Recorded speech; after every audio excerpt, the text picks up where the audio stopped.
एक शुक्रवार को पूरे देश में हंगामा होता है। अगला हंगामा होता है जब राहुल गांधी से ईडी की पूछताछ आरंभ होती है। ये समझे क्या है अग्निवीर योजना के बारे में, इसका सकारात्मकता कितना है, किस अच्छे चीज का इन लोगों ने समर्थन किया, कि क्रांतिकारी कदम है, समझने में नौजवानों को थोड़ा वक्त लगा। नमस्कार, आप देख रहे हैं लाइव सिटीज। मैं हूं आपके साथ सौरभ राज। अग्निपथ योजना को लेकर के आरजेडी काफ़ी एक्टिव दिख रही है और विरोध कर रही है अग्निपथ योजना का। मेरे साथ बीजेपी के सांसद विवेक ठाकुर हैं। जिस तरीके से आप लोग अग्निपथ योजना लाए, नरेंद्र मोदी का एक बड़ा सपना है अग्निपथ योजना के पीछे, लेकिन विपक्ष छात्रों के साथ है, विरोध कर रहा है विपक्ष।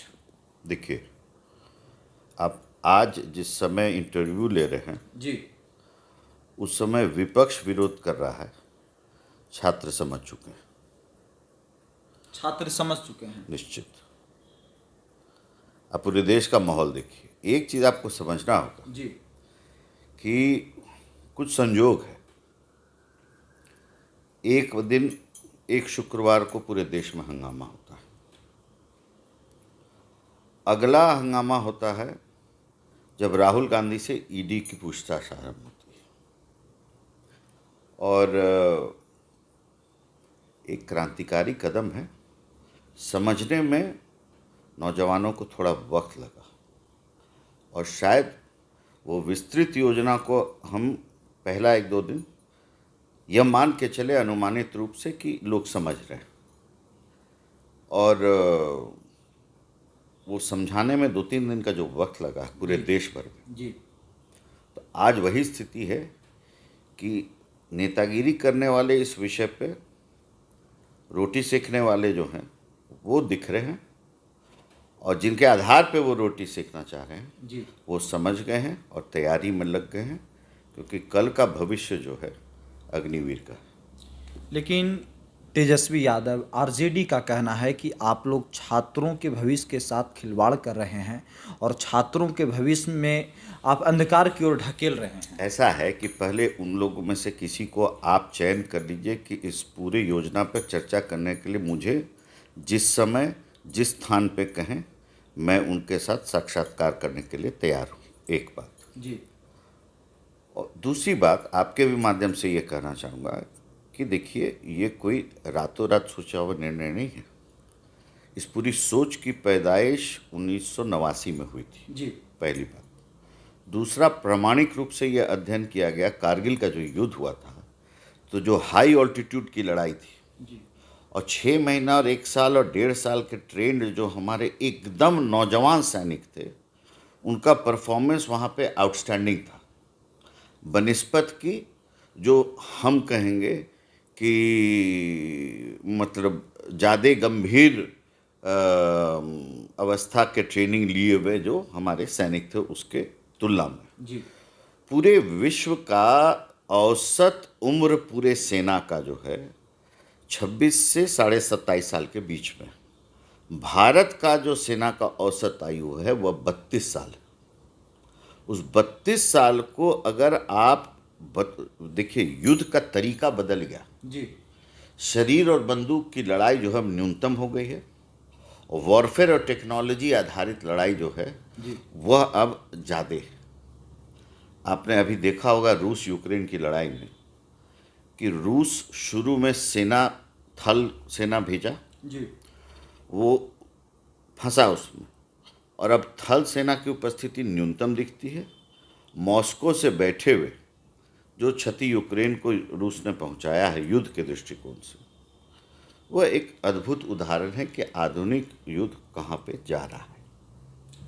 भारत उसकी तैयारी कर रहा है, और ये जो कहते हैं कि 4 साल के बाद क्या, जी, आपको ये समझना होगा कि 4 व्यक्ति हैं, उसमें से एक व्यक्ति तो रह गया, उसी में जी, रह गए 3।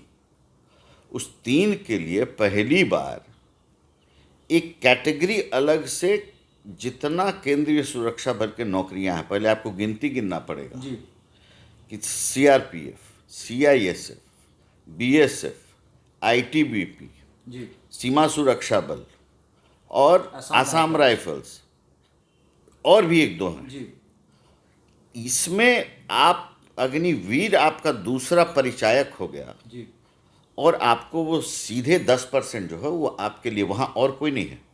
और ये भी आपको ज्ञात होना चाहिए जी कि पूर्व सैनिक की पहले से एक कैटेगरी, उसके अलावा 10% यह है अग्निवीर के लिए। इसी प्रकार से रक्षा मंत्रालय के अधीन 8 सरकारी उपक्रम हैं, जी उसमें आरक्षण हो गया।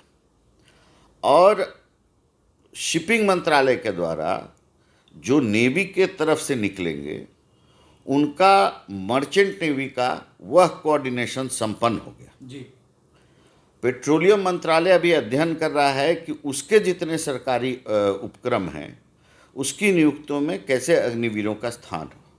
ये एक नया आयाम खोल रहा है। और पैसा तो सबको मिल रहा है जो 3 रह गए। जी अब ड्रोन का युग आ गया।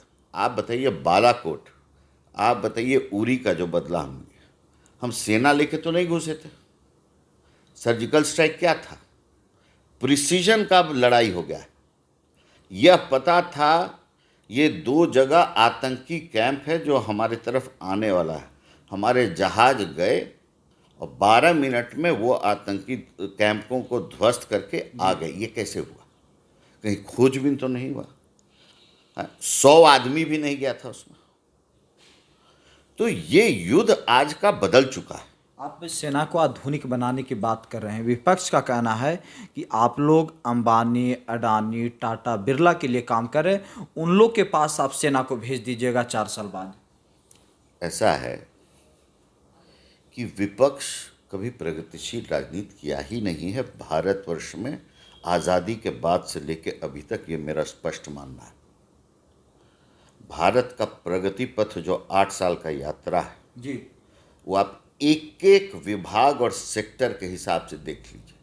आपको एक छोटा सा उदाहरण देंगे जी कि भारत में 8 साल के पहले कुल प्राथमिक शिक्षा के स्कूल 6.73 लाख का निर्माण किया गया, और मात्र 8 साल में 6.53 लाख का निर्माण किया गया।